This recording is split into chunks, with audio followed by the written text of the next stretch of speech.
Okay, here's my coded solution for the Dijkstra algorithm.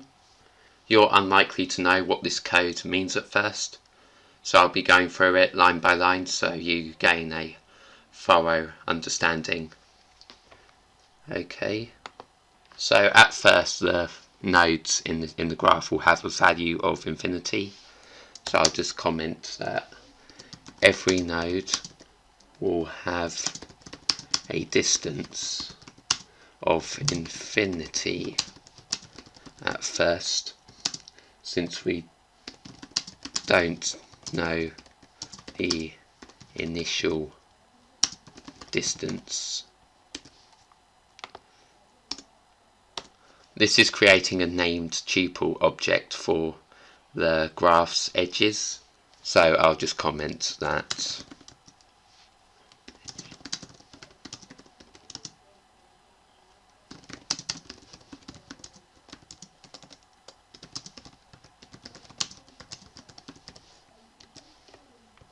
and this function makeEdge right here will create an edge for the graph. An edge has a start node, an end node, and a rate. So I'll just comment that it creates the edge, and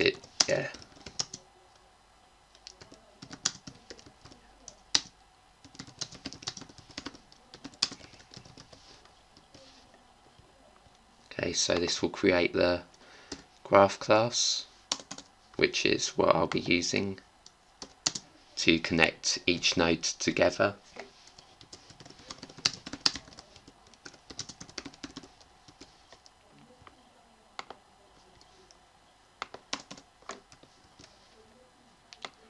Actually, it's probably best if I indent that comment, because VS Code has a strange way of formatting.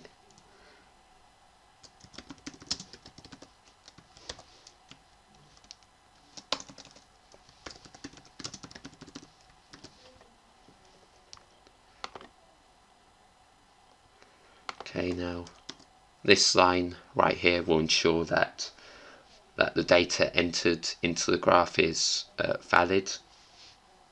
So ensure data entered into a graph is valid,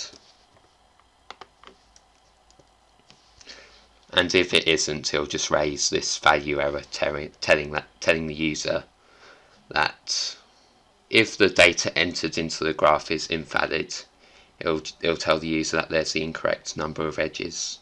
This is what this list stating the values 2 and 3 means in the wrong edges variable.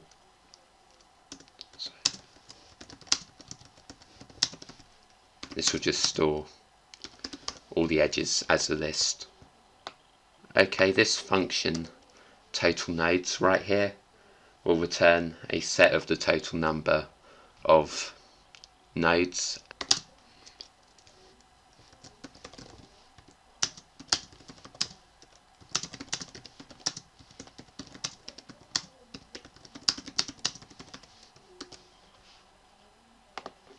Okay, and this function neighbors will return the neighbor nodes for an individual node as a dictionary.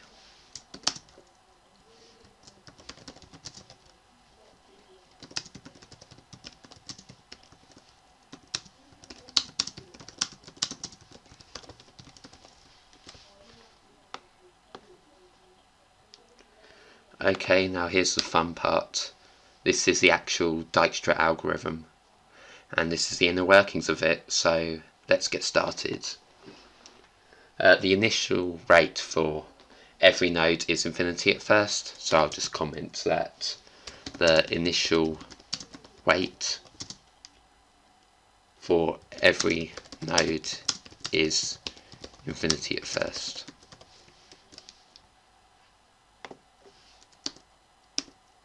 And the rate for the source node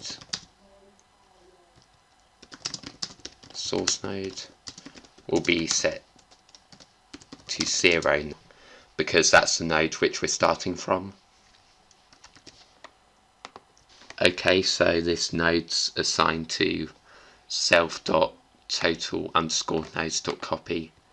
Just copies a dictionary. No, actually copies a set.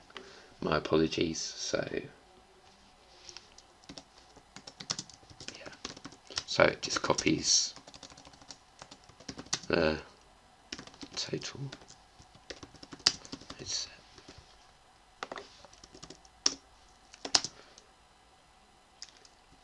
And this short line right here just says that ensure no node has been previously visited, just to make sure that we're just starting from the source node.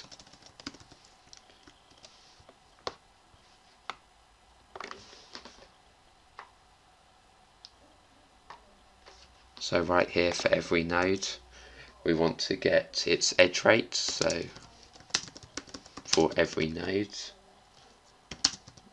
get its edge weight.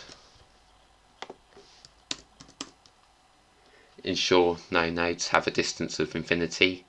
If there is a node that has a distance of infinity, just stop the loop. So I'll just comment ensure no nodes have a distance of infinity. And if there's a shorter route between two nodes, then we just use the shorter route instead. So if a shorter route has between two nodes has been discovered, we use that route instead. And we want to store this node, and we want to store the visited node as a DQ object. As if you scroll back up my code, you see we're porting the collections module and the DQ structure, data structure. So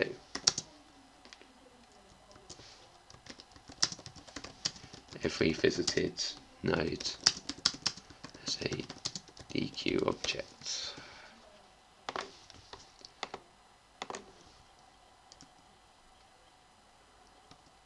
And this while loop will just appends the node to the DQ object.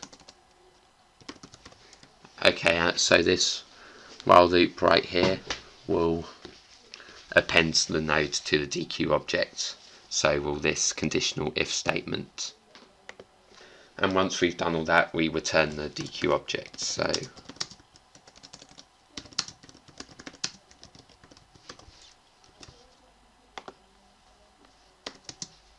now that we've done all the coding, we now instantiate the graph object. So I'll just comment. I think that's how you spell instantiate. So yeah.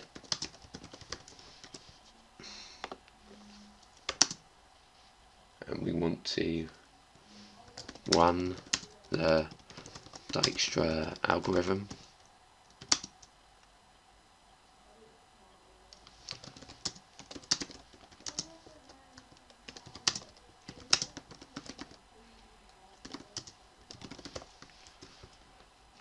Okay, and I'll just comment this out for now.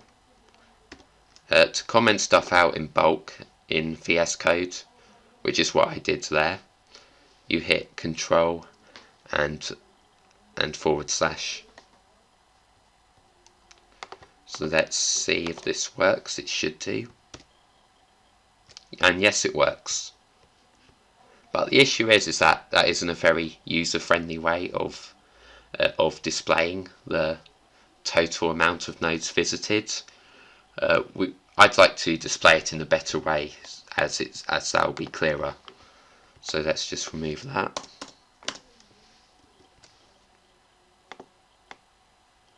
Okay, and just do that.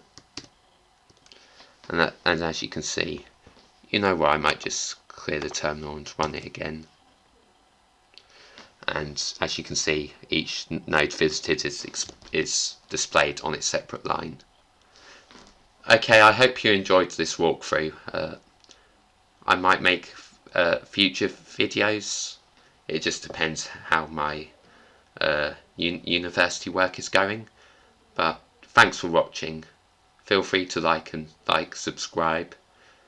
Check out my LinkedIn page. Just copy this code off GitHub anytime. It's open source. And that's that.